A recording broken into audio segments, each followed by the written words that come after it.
Unfortunately, it took me about 64 years to learn the 6 things that I'm going to share with you over the next 6 minutes or so. And the first one is to stop pretending. Stop pretending we're somebody we're not and just get comfortable with who we are. The strengths and the weaknesses, all of it. Just embrace the fact that some people are going to love your quirky personality and some people aren't going to love it. And that's okay. There are plenty of people out there who are going to vibe with you. So that's number one. Number two is kind of related. Number two can get really expensive if you don't cut it out sooner rather than later. I spent 30 years working in warehouse and distribution, started as a dispatcher, worked my way up to operations manager at a logistics company. And I'll tell you, every time one of my guys at work bought a new truck, I felt that pull, that urge to go out and get a newer one. Your neighbor buys a nice car, you want a nicer car, even though yours runs just fine.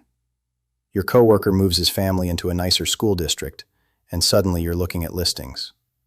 These are all fine things to want if they're truly what you want.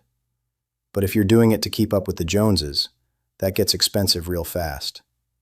And from where I'm sitting now, having educated myself on retirement planning after a serious wake-up call at 62, I can tell you it's probably the number one thing that derails people's ability to retire at 65, or hopefully even sooner. And I find that chasing all that stuff never brought me any real joy. Which brings me to number three. Stuff doesn't bring me joy. What brings me joy is relationships and experiences. Linda and I, we've been married 37 years, and the best money I ever spent wasn't on things. It was on time together, a weekend away, a long drive with no plan. You know, it's funny, we nearly didn't make it. Late 40s, we were both buried in work, raising the kids, barely talking. We almost split up. Marriage counseling saved us. And I'm so glad it did because the experiences we share now, those are what I live for.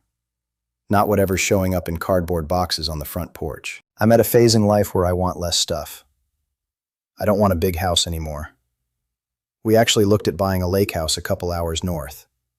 Ran the numbers, compared it to just doing Airbnb when we wanted to get away, and it wasn't even close. I don't want anything that can break. I want to simplify.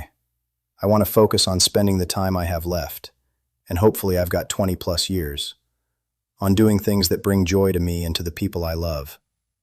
And so much of that stuff we chased when we were younger was really about impressing other people. Even trips. How many people post every vacation on Instagram? You know how many photos I've posted of our last getaway? 0. Frankly, telling the world you're not home is a security risk, and showing off just doesn't do it for me anymore. The biggest badge of honor I have now is if I can help the people I care about. Linda, my daughters, my immediate family. But the other badge of honor, and this one I learned the hard way, is taking care of my health.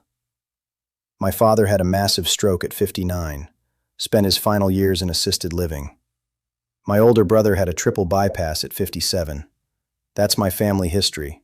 That's what's in my genes. And for years I ignored it, grabbing gas station breakfast sandwiches at 5 a.m., living on coffee and vending machine snacks all day. It's so easy to postpone your health. A day becomes a week becomes a year, and before you know it, it's having a long-term impact you're going to regret. Here's what shook me. The average healthy life expectancy in this country, that's how long you can expect to live in good health, is about 66. Think about that. If you retire at 65, you've statistically got about 13 months of healthy living ahead of you. 13 months. That's not a retirement. That's a blink. I don't want to waste that. I want to squeeze all the juice out of every day I've got left. And to do that, I need my health. My health is way more important than my wealth. I'm trying to optimize for enjoyment, for adventure, for relationships, for being around. When I was younger, I had time and health, but no money. So trading time for money made sense. But at 64, sacrificing my health or my time for a few more dollars? That would be foolish. Which brings me to the last thing. And this might sound strange. It's important to switch from being a saver to being a spender. We spend so much of our lives sacrificing today for a better tomorrow, working hard, getting up early, commuting, carrying responsibilities on our shoulders. My 401k took a beating during the great financial crisis, and I almost panicked.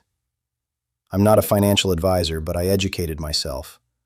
I learned that asset allocation is about 90% of investing success. I learned to stay the course when the market drops. And I learned to work with a qualified, fee-only financial advisor who actually has your interests at heart. But here's the thing. All those sacrifices, all that money you put aside, it's supposed to result in you actually enjoying life. And it's hard to flip that switch.